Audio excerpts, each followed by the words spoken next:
So Revanth పనితీరు ఎట్లా కనిపిస్తున్నది మీకు? ఆల్మోస్ట్ 85-90 డేస్ అవుతుంది కదా దగ్గర ఆయన తీసుకున్న నిర్ణయాలు ఎట్లున్నాయి? ఇప్పుడు ఈ రిటైర్డ్ ఎంప్లాయీస్ మీద పెద్ద చర్చ నడుస్తున్నది. సో ఈ భూములకు సంబంధించిన విషయంలో నవీన్ మిట్టల్ లాంటి ఆఫీసర్లను పెట్టడం, రిటైర్ వాళ్ళని ఇంకా కంటిన్యూ చేయడం, సో ఇవి కొన్ని మైనస్ పాయింట్స్ కూడా కనబడుతుంది. మీకు ఓవరాల్గా ఎట్లా అనిపిస్తున్నది? అంటే ఆయన అడుగులు ముందుకు వేయడము ఎట్లా ఉన్నది? ఇన్ఎక్స్పీరియన్స్ అట్లాంటిది ఏమన్నా మీకు అనిపిస్తున్నదా? లేదు బాగా చేస్తున్నాడు అనిపిస్తున్నదా?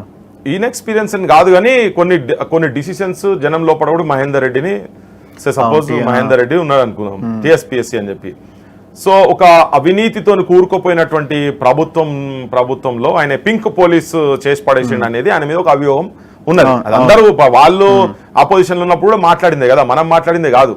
ఆ ఆఫీసర్ల పేర్లు తీసి ఇంతకుముందు వాళ్ళ ఆపోజిషన్ లో ఉన్నప్పుడు ఈ లీడర్స్ అందరూ, కాంగ్రెస్ లీడర్స్ అందరూ మాట్లాడినాయి ఇవన్నీ. మళ్ళీ వాళ్ళనే ఎందుకు తీసుకొచ్చి పెట్టారు అనేది జనం లోపల ఒక డౌట్ ఉన్నది. మా బోటల్లో కూడా అసలు ఎందుకు మళ్ళీ వాళ్ళ అవసరం ఏంది? వచ్చారు మంది నిజాయితీ ఆఫీసర్లు ఉన్నారు, జల్లడ పట్టుర్రి అని.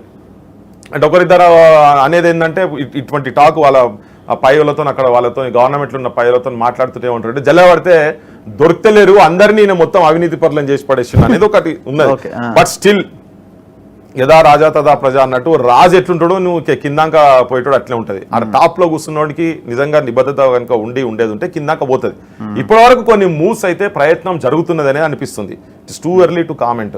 ప్రయత్నం జరుగుతున్నదనే అనిపిస్తుంది. దీని మీద చర్చలు అటువంటిది ఇంత ముందు ఎప్పుడు లేదు కదా. అట్లీస్ట్ రివ్యూలే లేవు కదా ఇంత ముందు ఆ విషయంలో. అదే కదా, ఇప్పుడు నీకు రివ్యూలే లేవు. అట్లీస్ట్ కూర్చోబెడుతున్నారు, ఓ 4-10 మందిని మనని కూర్చోబెట్టినా, మందిని కూర్చోబెట్టి పక్కకు పెట్టండి. అట్లీస్ట్ 10 మంది కూర్చోబెట్టి చర్చ అవుతుంది కదా. ఫిక్షన్ జరిగినప్పుడు ఫ్యాక్ట్, హీట్ పుట్టినప్పుడు ఫ్యాక్ట్స్ బయటకు వస్తాయి. ఫ్రిక్షన్ లో ఫ్యాక్ట్ బయట, ఆర్గ్యుమెంట్స్ అట్లీస్ట్ అవి జరగాలి. ఆ ఓపెన్నెస్ ఉండాలి, ఆ ఓపెన్ డిస్కషన్ ఉండాలి. జనం ఏమనుకుంటారు అనేది నువ్వు బ్యారికాడ్లు పెట్టుకుంటే. అంశాల వారీగా ఎట్లా చూస్తున్నారు మీరు?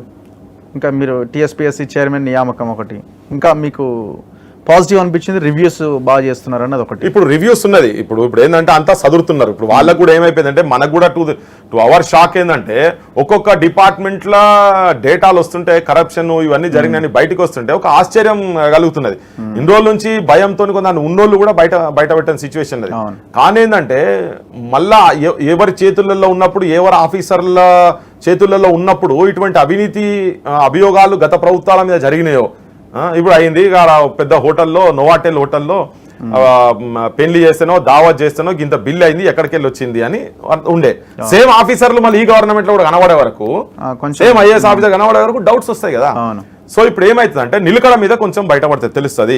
ఇప్పుడు వాళ్ళు దీనికి కాళేశ్వరం మీద పప్పులకాల మురళీధర్ రావుతో పప్పులకాల వేసిరు కదా, అది అవసరమే లేకుండే కదా. అనవసరమైన క్రిటిసిజం చెప్పుకోవాల్సిన సిచ్యువేషన్ వచ్చింది. అది అనవసరమైన సిచ్యువేషన్స్. అనవసరంగా పడుతున్నారు కొంతమంది, ఇటువంటి వాళ్ళని పెట్టుకొని అనవసరంగా పడుతున్నారు.